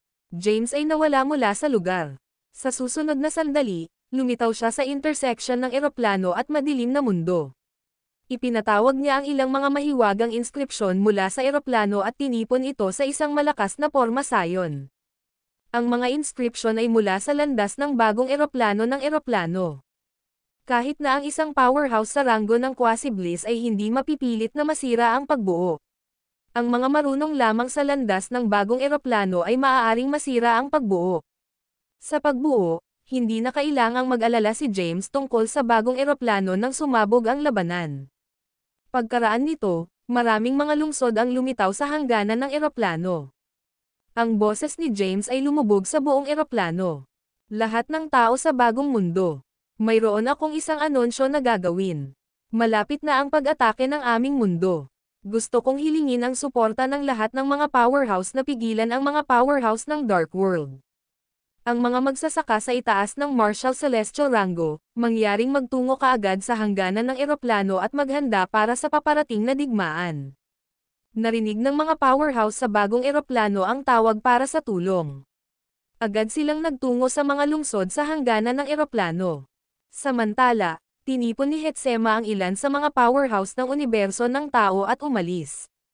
Ang mga tao ay gumaganap ng malaking bahagi sa pagtulong kay James na pagsamahin ang iba't ibang mga eroplano.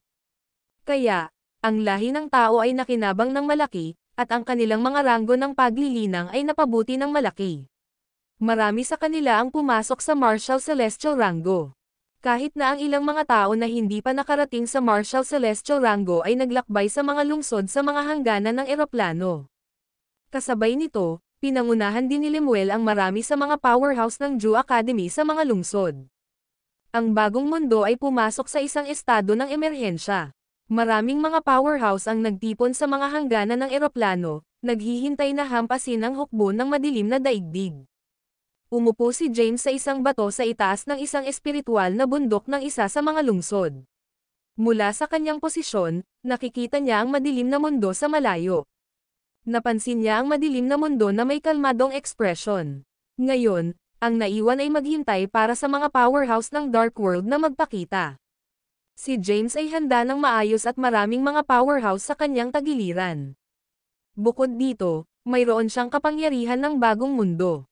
Maaari pa siyang labanan laban sa isang powerhouse sa ranggo ng Quasi-Bliss Rango kasama ang New World's Genesis Path. Alam ni James ang lakas ni Xavion. Siya ay nagkaroon ng 55 pagkakataon laban kay Xavion kung ginamit niya ang landas ng Genesis ng bagong mundo. Gayunpaman, kung ang Cairo at Ziraya ay maaaring huminto sa Xavion, maaari niyang harapin ang iba pang powerhouse ng Yefteris. Mayroon pa siyang iba pang mga card ng trumpeta at sigurado na magiging maingat ang Yefteris. Ang powerhouse ng Yefteris, na natrap niya noong nakaraang oras, ay nasil sa isang kayamanan ng imbakan. Pangkalahatan, isang mabalahibong tao ang lumakad at huminto sa tabi ni James. Ang video na ito ay edited by Urban Storytelling. Kabanata 5588. Caltro ay lumitaw, na may isang maliwanag na ngiti. Agad na naramdaman ni James na si Quattro ay hanggang sa walang magandang. Tumingin siya kay Quattro at mahinahon na tinanong, ano ang bagay? Naglakad si Quattro, umupo sa tabi ni James, at sinabi, wala ito, talaga. Ngunit nakikita mo, makikipagdigma tayo sa lalong madaling panahon. Kung hindi natin may secure ang eroplano na ito ay hindi garantisado. Marami kang pinagkadalubhasaan na mga supernatural na kapangyarihan at primitive na mga inscription, kaya bakit hindi mo ako bibigyan? Mas madali para sa akin na tulungan kang protektahan ang mundong ito kung ang aking ranggo ng paglilinang ay nagpapabuti. Tiningnan siya ni James at tinanong, ano ang gusto mong malaman? Seryoso ang sagot ni Quattro, ang Genesis Path ng bagong mundo. Kung itinuturo mo ito sa akin, tutulungan kita na panatilihin ang kontrol sa mundong ito. Panipi.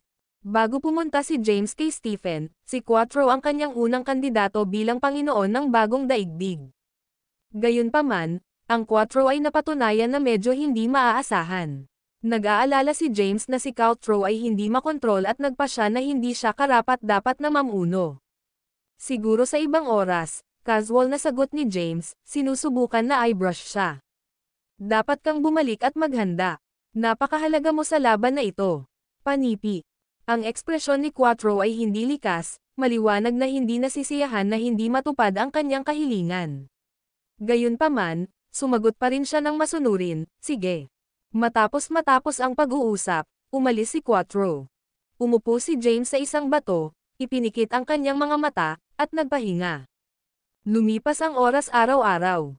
Samantala, ang iba't ibang puwersa ng Dark World ay abala sa pag-iipon ng kanilang mga tropa. Maraming mga nakatagong powerhouse ng iba't ibang karera ang nagpakita. Ang mga primitive na inscription na si James ay nasnatched mula sa Yefteris at ang mga mapagkukunan ng gitnang eroplano ay masyadong nakatutokso. Lahat ay sabik na magbahagi ng isang piraso ng pie. Maraming mga lumilipad na labanan ang lumitaw sa madilim na mundo. Ang mga powerhouse at elite fights ng iba't ibang karera ay nakasakay. Ang pakikipaglaban sa Suonteles ay nasa unahan. Pinangunahan ng Suonteles ang pag-atake sa gitnang eroplano, at ang komandante na namamahala ay ang kanilang Grand Patriarch. Ang mga pinuno ng iba't ibang karera ay natipon sa pangunahing bulwagan ng pakikipaglaban. Sa pinakamataas na upuan ay isang matandang lalaki. Ang matatandang lalaki ay nagsuot ng isang itim na balabal at mukhang masigla. Siya ay isang powerhouse ng Suonteles. Naabot na niya ang pagkumpleto ng banal na celestial rank sa nakaraang pag-aaway ng Dark World. Matapos ang pag-iisa sa mahabang panahon, pinasok niya ang ranggo ng Quasi-Bliss. Iniwan niya ang pag-iisa at pumayag na pamunuan ang mga powerhouse ng ibang lahi upang lupigin ang gitnang eroplano dahil tiwala siya. Pansin. Ang matandang lalaki ay nag-scan ng mga powerhouse sa bulwagan at sinabi ng Tame Time, ang operasyon na ito ay hindi paglalaro ng bata. Huwag mag-ingat, at laging makinig sa aking utos. Kung magtutulungan tayo, ang pagpatay kay James at pag-agaw sa gitnang eroplano ay magiging napakadali. Panipi. Humakbang pasulong si Hakafra at sinabi na nakangiting, syempre. Ang mga Yefteres ay ganap na sundin ang iyong utos. Nang makita na kahit na ang pinuno ng Yefteres ay sumunod, ang mga pinuno ng ibang lahi ay sumang-ayon din na sundin ang utos ni Suonteles. Napangiti si Talvalay sa eksena. Ang mga battle hips ay mabilis na sumulong sa kadiliman. Kung saan man sila pumasa, ang isang malakas na aura ay magiging sanhi ng mga panginginig sa buong walang bisa. Matapos lumipas ang mga battle hip, ganap na mabagsak ang walang bisa. Di nagtagal, ang pakikipaglaban ay dumating malapit sa hangganan ng Central Plains. Tumigil ka. Ang Grand Patriarch ng Suonteles ay nagtaas ng kamay at sumenyas na huminto ang pakikipaglaban. Ang video na ito ay edited by Urban Storytelling. Kabanata 5589. Tumigil ang mga lumilipad na labanan. Ang Grand Patriarch ng Suonteles ay lumakad sa labas ng kubyerta. Sa pagtingin sa eroplano sa di kalayuan, maaari niyang maramdaman ang pagbuo nito. Ang iba pang mga powerhouse ay sumunod sa kanya at nakita din ang pagbuo. Ang mga mata ng lahat ay naayos sa Xavion. Tiningnan sila ni Xavion at mahinahon na sinabi, "Ano ang tinitingnan mo sa akin?" Si Sir Halbrine ang commander. Tinatawag niya ang mga pagshot. Panipi. Tiningnan ni Talvalay ang Grand Patriarch ng Suonteles at nagtanong ng nakangiting, "Ano ang dapat nating gawin ngayon, Ginoo? Dapat ba nating salakayin ang Pormasayon?" Tumingin si Halbrine at sinabing, "Nakarating kami sa hangganan ng gitnang eroplano. Anumang mga voluntaryo na manguna sa isang koponan upang salakayin ang pagbuo." Walang tumugon sa kanya. Ano ang bagay? Walang sino mang handang gumawa ng aksyon. Malamig na sinabi ni Halbrine, "Ang aking mga salita ay walang kapangyarihan. Walang sino man ang makikinig sa aking utos." Wala sa mga powerhouse ang nagsalita dahil hindi nila nais na nasa unahan. Sa mga lungsod ng mga hangganan ng gitnang eroplano, maraming mga powerhouse ang natipon. Sa sandaling iyon, magkasama sina James, Cairo, Zariah, Yared, at ilang iba pang mga powerhouse. Tiningnan ni James ang mga lumilipad na labanan sa malayo at sinabing, "Narito sila. Maghanda upang labanan." Ang mga powerhouse na naruroon ay agad na nagpatuloy, naghihintay para sa pag-atake ng madilim na hukbo. Nawala si James mula sa lungsod. Sa susunod na sandali, lumitaw siya sa labas ng Pormasayon. Tumayo siya sa madilim na walang bisa, tinitigan ang mga powerhouse sa mga labanan sa malayo. Sa kabila ng nahaharap sa hindi mabilang na mga powerhouse, nanatiling kalmado siya at sumigaw, "Ikaw ba ay narito bilang mga panauhin?" Ito ay medyo isang engranding pasukan. Matapos magsalita, lihim na nakipag-ugnay si James sa Talvalay sa pamamagitan ng isang inskripsyon. G. Talvalay, ilan ang nasa ranggo ng Quasi-Bliss? Matapos marinig ang tinig ni James, agad na isinaaktibo ni Talvalay ang mga inskripsyon at sumagot, "Mula sa nararamdaman ko, may 20 sa kanila. Ang ilan sa kanila ay malakas." Ang mukha ni James ay naging solemna. Maghanap ng isang pagkakataon upang makitungo sa isang nakamamatay na suntok sa Xavion. Kahit na hindi mo siya papatayin, mapahina ang kanyang pagiging epektibo sa labanan bago masira ang labanan. Para kay James, ang iba pang mga kaaway sa ranggo ng Quasi-Bliss ay hindi gaanong banta. Ang Xavion ay ang pinaka nakakatakot na kalaban. "Ikaw," sinabi ni Talvalay na walang magawa, "kung atakehin ko siya, gagawa ako ng mga kaaway sa mga pangunahing karera ng Dark World." Sumagot si James, "Kaya ano? Pagkatapos ng labanan na ito, titigil na ang mga Yefteres. Maaaring magamit ng mga Mevriades ang pagkakataong tumaas. Matapos mawala ang mga Yefteres, ano ang magagawa ng iba pang karera sa mga Mevriades?" Hindi na siya tinanggihan ni Talvalay. Tumingin siya sa paligid at sa wakas ay nakapatong ang kanyang mga mata kay Xavion. Lumapit siya at sinabi na nakangiting, "Ikaw ang pinakamalakas dito, Xavion. Sa palagay ko dapat mong pamunuan ang pag-atake." Pagkaraan nito, tiningnan ni Talvalay si Halbrine at iminungkahi, "Dapat kang magpadala ng Xavion upang subukan ang lakas ng pagbuo." Agad na dumilim ang mukha ni Xavion. Ang video na ito ay edited by Urban Storytelling. Kabanata 5590. Nais ng makapangyarihang Dragon General. Kabanata 5590. Talvalay ang magulong sitwasyon, kaya't sinasadya niyang iminungkahi ang Xavion na manguna sa pagsubok sa pagbuo ng gitnang eroplano. Gayunpaman, Ang Xavion ay tila ayaw. Tumingin si Halbrine kay Xavion at nagtanong ng nakangiting, ikaw talaga ang pinakamalakas dito. Paano mo ito subukan? Si Xavion ay nasa isang bakod. Sa huli, ang isang tao ay kailangang mamuna. Noong nakaraan, pinangunahan ni James ang hindi mabilang na mga powerhouse sa Yefteris at pinatay ang marami sa kanilang mga miyembro. Ngayon, ang iba pang karera ay nag-iingat at tumanggi na kumilos ng mabilis. Alam ni Xavion na kailangan niyang mag-apoy sa kanilang mga espiritu ng pakikipaglaban. Sa ilalim ng tingin ng lahat, lumabas si Xavion mula sa pakikipaglaban.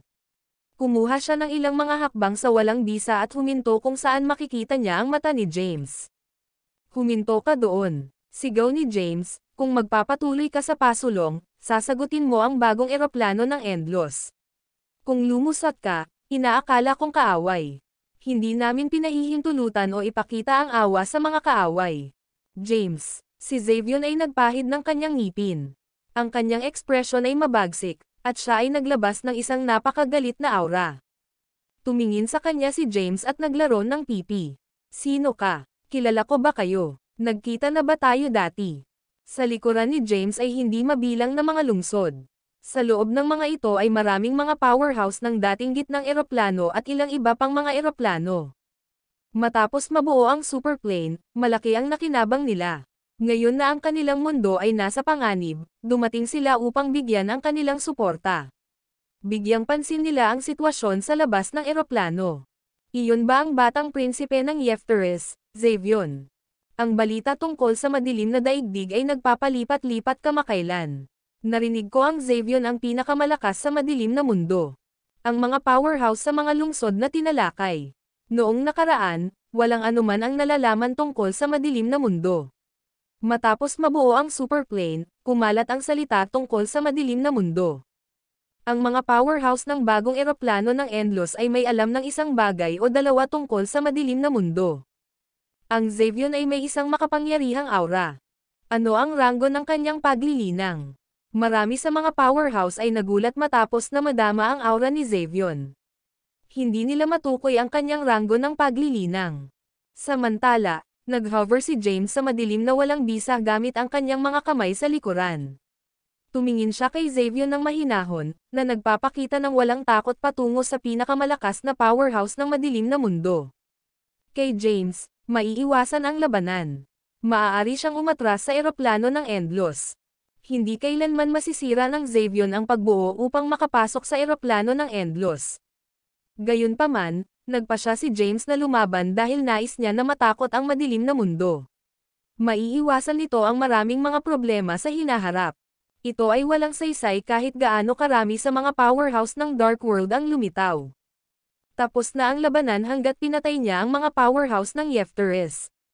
Si James ay kumilos na pipi, na nagpapanggap na hindi alam. Nagalit si Xavion. Lumalakas ang kanyang aura, at nagsimula itong makaapekto sa nakapaligid na espasyo. Ang mga bitek ay nagsimulang kumalat sa walang bisa tulad ng isang spider web, na gumagawa para sa isang nakakatakot na paningin. Maging ang mga powerhouse ng iba't ibang karera ng Dark World ay nagulat sa aura ni Xavion. Inaatake mo ba kami? Mahinahon na sinabi ni James, ang eroplano ng Endlos ay hindi nagiging sanhi ng problema, ngunit hindi rin kami natatakot sa sinuman. Pinapayuhan ko kayong umalis sa lalong madaling panahon, o iba pa. Tumahimik si James, at dumilim ang mukha. Pagkatapos, tiningnan niya si Talvolay sa pakikipaglaban. Napagkasunduan na nila na maghanap si Talvolay ng isang pagkakataon upang masaktan ang Xavion. Si Xavion ay malapit ng kumilos, ngunit hindi pa nakumpleto ni Talvolay ang kanyang gawain.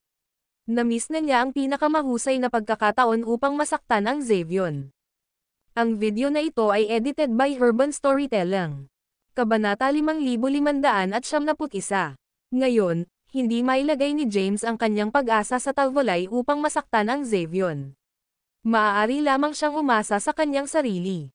Nang naramdaman ni James na ang aura ng Xavion ay naging mas malakas at nakakatakot, naging mabigat ang kanyang ekspresyon. Noon, ang mga tinig ni Cairo at Ziraya ay tumunog sa isip ni James. Kailangan mo ba ng tulong namin? Ayon sa kanilang nakaraang plano, ang Cairo at Ziraya ay dapat nasugpuin ang Xavion. Tumanggaw si James at sinabing, dapat kang lumaban. Hindi mo na siya papatayin. Kailangan mo lang siyang sugpuin. Pinakamabuting iwasan ang labanan na ito. Kung maaari, takutin ang mga karera mula sa madilim na mundo upang sila ay umatras. Kung ang labanan ay hindi maiiwasan, gamitin ang lahat ng iyong lakas upang labanan. Pagkatapos, lumitaw sina Cairo at Zariah. Tumayo sila sa harap ni James, isang nakatayo sa kaliwa, at isa pa sa kanan. Sinulyapan ni Xavion sina Cairo at Zariah. Nagdilim ang ekspresyon niya. Alam niya kung sino si Cairo. Nakipaglaban siya laban kay Cairo sa lahi ng Yeftero dati. Alam niya kung gaano kalakas ang Cairo. Si Zariah ay lumitaw din sa lahi ng Yeftero bago. Iniligtas niya si James. Kung hindi na iligtas ni Zariah si James, mamatay si James. Xavion, ako ang iyong kalaban. Tumingin si Cairo kay Xavion. Ang dating ay napuno ng nakamamatay na enerhiya. Sinabi niya, hindi kami lumaban hanggang sa katapusan ng huling oras. Lalaban ako laban sa iyo ng maayos ngayon. Pagkatapos, lumipat si Cairo. Kaagad, lumitaw ang kanyang katawan bago si Xavion. Sa sandaling lumitaw siya, itinulak niya ang kanyang palad. Mula sa kanyang palad, maraming mga mahiwagang inskripsyon ang lumitaw. Ang mga inskripsyon na ito ay naging isang malakas na enerhiya at sinalakay ang Xavion. Si Xavion ay tumayo pa rin sa walang bisa. Bagaman malakas si Cairo, hindi siya tugma ng Xavion. Isang itim na halo ang lumitaw sa paligid ng katawan ni Xavion. Hinarang ng Black Halo ang pag-atake ng Cairo. Sa sandaling iyon, ang itim na halo sa paligid ng katawan ni Xavion ay basag. Ang malakas na enerhiya ay tumama sa Xavion. Siya ay lumitaw na mabigla. Habang siya ay natitisad pa atras, ang walang bisa sa likuran niya ay patuloy na bumagsak. Nang mabawi niya ang katatagan, dumilim ang kanyang ekspresyon. Malamig, sinabi niya, ilang oras na mula nang huling nakipaglaban ako sa iyo. Napabuti ka. Ayos lang ako. Kalmado si Cairo. Ngayon, ang Cairo ay hindi mahina kaysa sa Xavion. Naniniwala siya na ang kanyang kakayahan ay naaayon sa Xavians. Wala silang magawa sa bawat isa. Kung nagpatuloy silang lumaban sa isang labanan sa buhay o kamatayan, kapwa ay magdurusa ng matinding pinsala sa huli. Si Zariah ay hindi gumawa ng anumang mga galaw habang sinalakay ng Cairo ang Xavion. Tumayo si Zariah sa harap ni James. Sa pamamagitan ng isang ngiti, sinabi niya, malakas si Cairo. Nagpalitan ako ng ilang mga galaw sa kanya noong nakaraan. Medyo mahina ako kaysa sa kanya. Gayunpaman, ang agwat sa pagitan ng aming mga kapangyarihan ay hindi malawak. Kahit na maaari niya akong talunin, hindi niya ako papatayin. Panipi. Nakikita ko. Tumanggaw si James. Dahil inaatake ni Cairo si Xavion, hindi kumilos ng walang ingat si James. Nanatili siya sa walang bisa at pinanood ang laban. Sa malayong walang bisa, natigilan si Xavion. Hindi siya makapaniwala na pinamamahalaan ni Cairo na mapabuti ang labis sa isang maikling panahon. Si Cairo ngayon ay isang banta sa kanya. Ginawa niya siyang takot. Ang nakamamatay na hangarin ay sumulong sa kanyang puso. Anuman ang banta sa kanya ay isang banta sa lahi ng Yeftero. Kailangan niyang mapupuksa ang lahat ng mga banta. Sa kanyang katawan, ang isang malakas at mabangis na enerhiya ay sumulong. Ang mga daluyan ng dugo ay nakabulok sa kanyang mukha. Mukha siyang nakasisindak. Ito ba ang obsidian na katawan? Nang makita ang eksena, tanong ni James. Tumanggaw si Zariah. Ipinaliwanag niya, ayon sa talaan ng langit na lihim ng pavilion, ang katawan ng obsidian ay isa sa mga pinaka-nakasisindak na katawan mula pa noong unang panahon. Kapag ang isang tao ay gumagamit ng kapangyarihan ng katawan ng obsidian, hindi niya may walang bahala ang lahat ng mga pag-atake ng kasanayan sa lagda at pag-atake sa inskripsyon. Upang masaktan ang katawan ng obsidian, kailangan ng isa na gamitin ang purong anyo ng pisikal na kapangyarihan. Panipi. Nang marinig iyon, natigilan si James. Sinabi niya, ang katawan ng obsidian sigurado ay nakakatakot. Nagtataka ako kung si Falcon Zoan, isang tagalikha ng TikTok na live at ang manunulat ng Dragon Healer Consort, ay maaaring pumatay kay Xavion. Falcon. Si Zariah ay nakuha. Sa pamamagitan ng isang ngiti, sinabi ni James, tama iyon. Kung hilahin mo ang TikTok at maghanap para sa Falcon, maaari mong panoorin ang paglikha ng Dragon Healer Consort Live. Kailan siya mabubuhay? Ako, karaniwan siyang nabubuhay sa hapon at sa gabi. Maaaring hindi tuwing hapon, ngunit tiyak na mabubuhay siya sa gabi. Ilagay ang paksang ito. Matapos magtapos ang labanan ni Cairo at Xavion, mapapanood ko ang Falcon's Live. Nais kong isulat niya ang aking pagkatao bilang isang mas malakas. Panipi. Ang video na ito ay edited by Herban Storytelling. Kabanata 5572. James ay kaunti lamang ang nakakaalam tungkol sa katawan ng obsidian. Mula noong sinaunang panahon, bihirang lumitaw ang katawan ng obsidian. Naitala lamang ito sa mga sinaunang scroll. Matapos pakinggan ang paliwanag ni Zariah, natigilan si James. Tinanong niya, totoo ba na ang purong anyo ng pisikal na lakas ay maaaring makapinsala sa katawan ng obsidian? Tumanggo si Zariah at sinabing, oo. Hindi bababa sa alam ko. Kung tungkol sa kung ano ang totoo, wala akong pahiwatig. Wala na bang hiniling si James? Nakatitig siya sa malayong madilim na walang bisa. Sa madilim na walang bisa, malakas na enerhiya ang lumakas sa katawan ni Xavion. Ang kanyang aura ay naging mas malakas. Sa sandaling ito, ang kanyang katawan ay naging mystical. Hindi mabilang na mga linya ng mga inscription ang lumitaw sa ibabaw ng kanyang katawan. Ang mga linya ay tulad ng mga meridian at veins. Tumawid sila sa isa't isa sa ibabaw ng kanyang katawan. Sa oras na ito, ngumiti si Xavion. Habang siya ay may isang madilim na ekspresyon, mukhang nakakatakot siya nang ngumiti siya.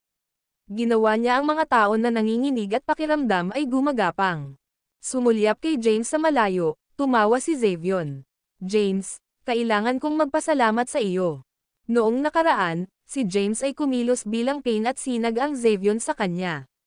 Pagkatapos, malakas na inilipat ni James ang karma power na tinatakan sa kanyang katawan sa Xavion. Nasugatan, tumakas si Xavion.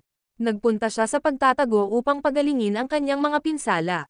Ginamit niya ang lakas ng karma upang makumplito ang katawan ng obsidian. Bago iyon, kahit na ang katawan ng obsidian ay malakas, hindi nito maaaring baliwalain ang lahat ng mga kasanayan sa lagda ng supernatural at ang mga kapangyarihan ng mga inskripsyon.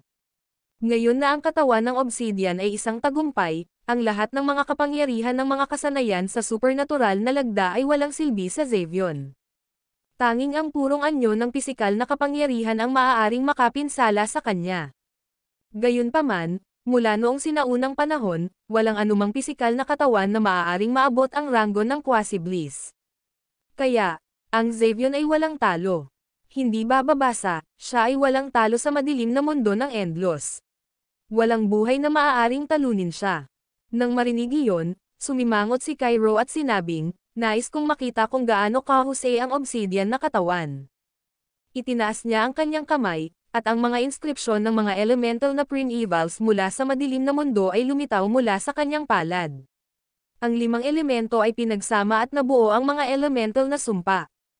Ang isang malakas at mahiwagang enerhiya ay lumitaw. Malakas ang kapangyarihan ni Cairo, at nakasisindak ang kanyang aura. Ang misteryosong enerhiya ay sumalakay sa Xavion. Si Xavion ay tumayo pa rin sa parehong lugar. Hinayaan niyang salakayin siya ni Cairo. Ang malakas na enerhiya ay nakarating sa kanyang katawan, ngunit hindi siya nasaktan. Nakatisod lamang siya ng ilang mga hakbang na malayo sa malakas na enerhiya.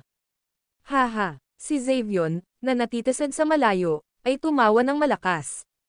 Ngayon na ang aking obsidian na katawan ay matagumpay, sino sa mundo ang maaaring pumatay sa akin? Si James, noong nakaraan, pinamunuan mo ang maraming mga powerhouse sa lahi ng Yeftero upang patayin ang mga buhay na nilalang ng aking lahi at magnakaw ng aming mga kayamanan. Ngayon ay ang araw na mamatay ka. Ngayon ay ang araw na ang bagong eroplano ng Endlos ay nawasak. Tumawa ang tawa ni Xavion sa buong lugar. Ang kanyang pagtawa ay naglalaman ng tiwala at pagmamataas. Nabigo niya ang mga espirito ng lahat ng mga powerhouse sa mundo. Nakatayo sa walang bisa, siya ay mukhang isang hindi masasamang digmaan na Diyos. Nang makita ni Cairo ang eksenang ito, nalilito siya. Ang elemental na sumpa ay ang kanyang pinakamalakas na kasanayan sa lagda. Sa kanyang kasalukuyang kakayahan, ang paggamit ng mga elemental na sumpa ay labis na nakakatakot. Gayunpaman, hindi niya masaktan si Xavion. Talagang nakakatakot ang katawan ng Obsidian. Sumimangot siya. Paano nilalabanan ang katawan ng Obsidian? Maaaring patayin sila ni Xavion. Sa di kalayuan, sa isang lumilipad na pakikipaglaban, maswerte si Talvolay na hindi siya gumawa ng paglipat. Kung naglunsad siya ng isang pag-atake ng snake, hindi lamang siya masaktan si Xavion, ngunit ilalantad din niya ang kanyang sarili. Siya ang magiging target ng maraming mga primeval mula sa madilim na mundo. Nang makita ng mga powerhouse ng ibang karera ang eksenang ito, huminga sila ng malalim. Lahat sila ay natigilan sa katawan ng Obsidian. Ang lakas Xavion ay ipinakita ang nagulat sa mga primevals mula sa madilim na mundo at ang mga powerhouse sa mga lungsod sa hangganan ng bagong mundo. Ang video na ito ay edited by Urban Storytelling. Kabanata 5573. Lalo na ang mga powerhouse na sumalakay sa Xavion dati. Kapag sinalakay nila ang Xavion noong nakaraan, bagaman ang katawan ng Obsidian ay nakakatakot, hindi ito freakish. Hindi nito maaaring baliwalain ang lahat ng mga pag-atake mula sa mga inskripsyon. Paano natin siya labanan laban sa kanya? Maaaring patayin tayo ng Xavion. Si Yared, ang pinuno ng Shadow Wars, ay may mabibigat na ekspresyon. Sa madilim na mundo, ang Xavion ay tumayo sa walang bisa na may isang madilim na ekspresyon. Gayunpaman, nakangiti siya. Nagpakita siya ng walang kabuluhan. Humakbang sa walang bisa, lumakad siya patungo sa Cairo.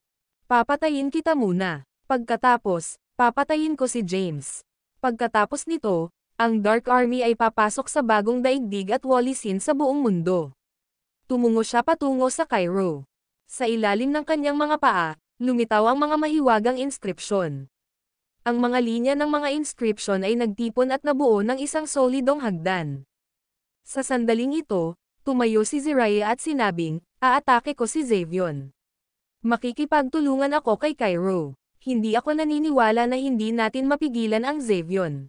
Bumalik ka, iniutos ni James na napapanahon. Nang marinig iyon, tinitigan ni Jiraiya si James. Dahan-dahan, lumakad si James at sinabing, Cairo, dapat kang umatras din.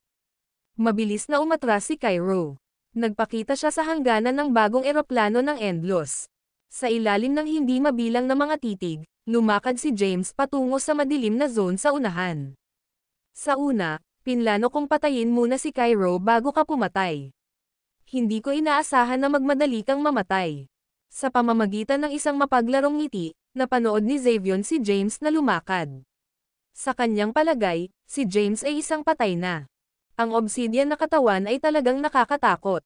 Kung ang isang tao ay nagtatanim ng katawan ng obsidian sa matinding, ang isa ay hindi mapipigilan.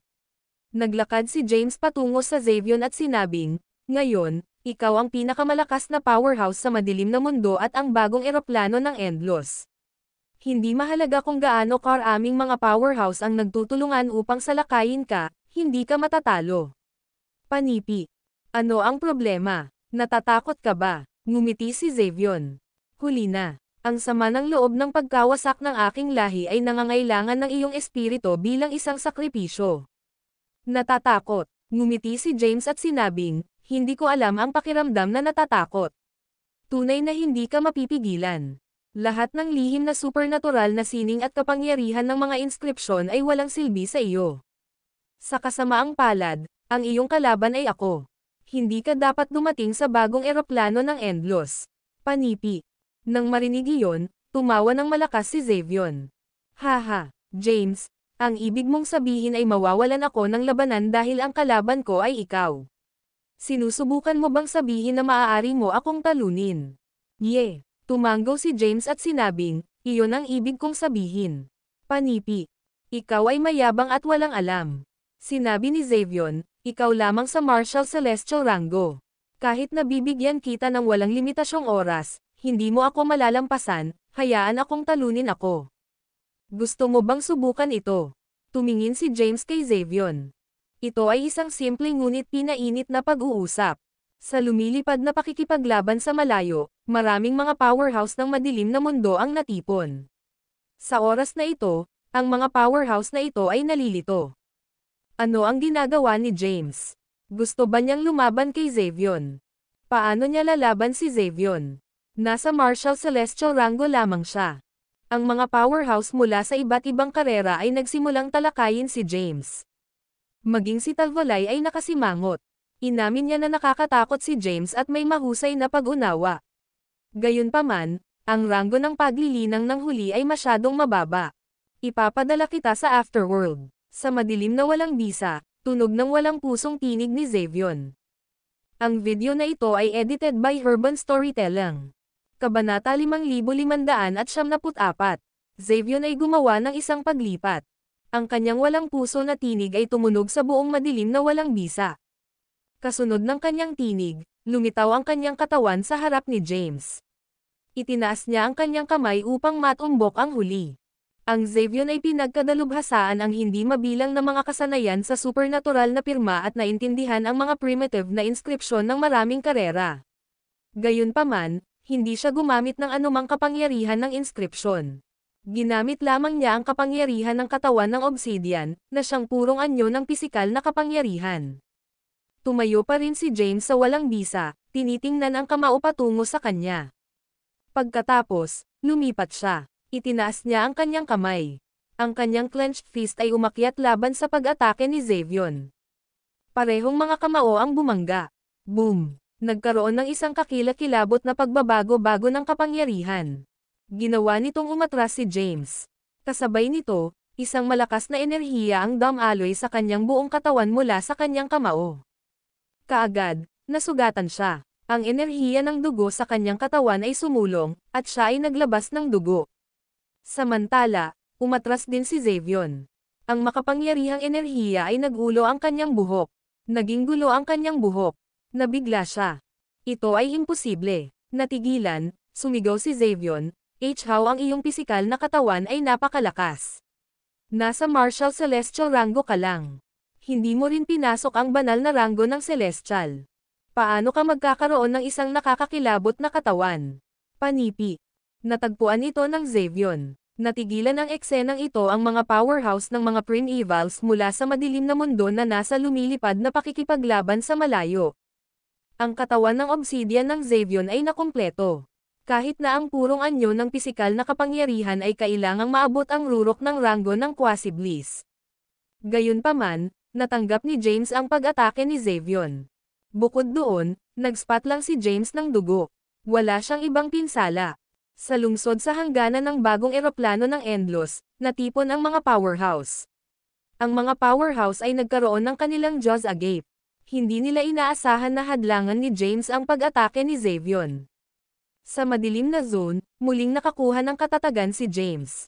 Pinunasan niya ang dugo sa mga gilid ng kanyang bibig at sumulyap kay Xavion, na nagulat sa malayo, at sinabing, ang iyong obsidian na katawan ay tunay na nakakatakot. Nagulat ka sa akin. Mabilis, nakuhang muli si Xavion mula sa pagkabigla at tinitigan si James. Gayunpaman, sa palagay mo maaari mo ba akong talunin sa pamamagitan lamang ng pag-asa sa iyong pisikal na kapangyarihan? Imposible. Ang katawan ng obsidian ay bahagi lamang ng aking kakayahan.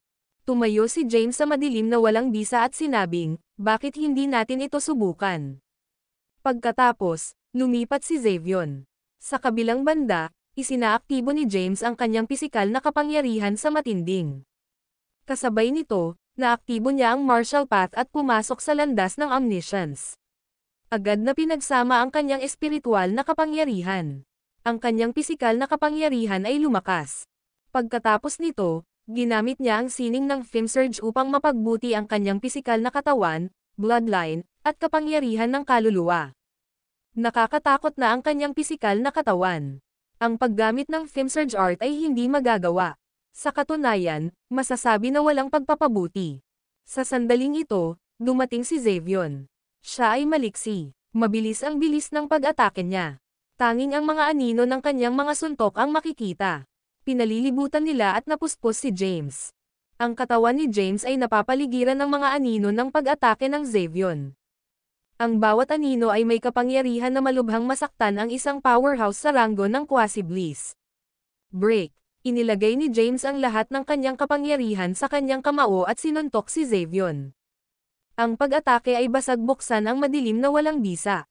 Nawala agad si James. Sa susunod na sandali, nagpakita siya sa likod ng Xavion. Sinuntok niya si Xavion. Ang video na ito ay edited by Urban Storytelling. Kabanata 5575. Xavion. Hinawakan niya ang kamao ni James. Gustong kumawala ni James sa pagkakahawak ni Xavion, ngunit masyadong malakas si Xavion. Hindi makawala si James sa kanya. Hinawakan ni Xavion ang kamao ni James gamit ang isang kamay. Sa isang kakaibang ngiti, naglunsad siya ng isang pag-atake gamit ang kanyang kabilang kamay. Sa kanyang palad, hindi mabilang na mga inscription ang natipon at nabuo ang isang nakasisilaw na sword energy. Sumabog ang sword energy at tumungo kay James. Bigla din itong lumapit kay James. Hindi ito nakaiwas ni James sa oras. Ang sword energy na binubuo ng mga inscription ay tumusok sa kanyang katawan. Sabay-sabay na lumitaw ang isang madugong sugat sa kanyang katawan. Nagdilim ang ekspresyon ni James. Itinaas niya ang isa niyang kamay at buong lakas niyang sinuntok si Xavion. Pareho silang malapit sa isa't isa. Hindi nakaiwas si Xavion sa atake ni James. Pinili niyang kunin ito ng diretsyo. Muling nagsalubong ang magkabilang kamao. Napaatras si Xavion mula sa puwersa. Si James ay nasugatan, ngunit mayroon siyang ulas sa kanyang katawan. Ang kapangyarihan ng ulas ay umikot sa kanyang katawan, at ang kanyang mga sugat ay gumaling kaagad. Sa sandaling ito, sumulyap si Xavion sa kanyang braso. Diretso niyang kinuha ang suntok ni James. Dumaloy ang malakas na enerhiya mula sa kanyang kamao. Napakalakas nito kaya may mga sugat sa braso niya. Nagkaroon ng dugo. Madilim ang ekspresyon ni Xavion. Nahirapan siyang paniwalaan na maaaring saktan siya ni James kapag natapos na ang kanyang obsidian body. Sa kanyang matagumpay na obsidian body, maaari niyang baliwalain ang lahat ng supernatural signature skills at mga inscription. Tanging ang purong anyo ng pisikal na kapangyarihan ang maaaring makapinsala sa kanya. Masyadong malakas ang pisikal na kapangyarihan ni James. Kung mas mataas ang kanyang cultivation rank, hindi siya mapipigilan. Lalong lumakas ang pamatay na hangarin sa puso ni Xavion. Hindi ka invincible. Nang makitang nasugatan si Xavion, natawa si James. Bagaman nasugatan din si James, mayroon siyang ules. Hanggat mayroon siyang ules, hindi siya mamamatay. Kung magpapatuloy ang laban, maaari niyang maubos si Xavion hanggang sa mamatay. James, kailangan mong mamatay sa pagkakataong ito. Walang makapagliligtas sa iyo. I mean what I say. Sabi ni Xavion. Pagkatapos, isang itim na longsword ang lumitaw sa kanyang kamay. Nagbago muli ang kanyang katawan. Ang kanyang mga meridian at ugat ay tila naging transparent. Sa isang iglap, hindi mabilang na mga meridian ang lumabas sa kanyang katawan. Ang mga meridian ay tila nagugat sa madilim na kawalan. Tila hinihigop nila ang dark power, novel drama. Ang Tetralis art. Nang makita ang eksenang ito, sumimangot si James at mamulong, mukhang mas makinang at mahiwaga kaysa sa Tetralis art na ipinakita ni Yui. Papasok ako sa kadiliman kasama ang aking katawan. Unti-unting nawala ang ekspresyon ni Xavion, at naging seryoso siya. Parang wala siyang emosyon. Sa oras na ito, walang makakaapekto sa kanyang mental na tibay. Ang enerhiya mula sa madilim na mundo ay patuloy na pumasok sa kanyang katawan. Tumaas tuloy ang aura ni Xavion. Maging si James ay nakaramdam ng pressure. Hindi siya komportable. Sa lumilipad na barkong pandigma sa malayo, ang mga powerhouse ng primevals mula sa Dark World ay nataranta. Natulala sila sa aura ni Xavion. Nakapasok ba siya sa Transcendental Bliss rank? No way. Ayon sa mga chismis, akala ko hindi makapasok sa Transcendental Bliss rank kung hindi papasok sa Halcyon Road. Kung puwersahang pumasok sa Transcendental Bliss rank, may mga aksidente. Maraming powerhouses ng primevals mula sa Dark World ang nalito.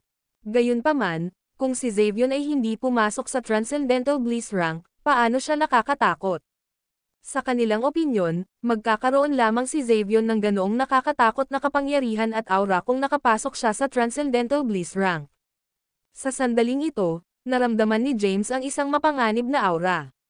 Lumingon siya at tumingin sa mga powerhouse sa lungsod ng New Endless Plain at umungal, mas mahirap ang labanang ito kaysa sa inaasahan ko.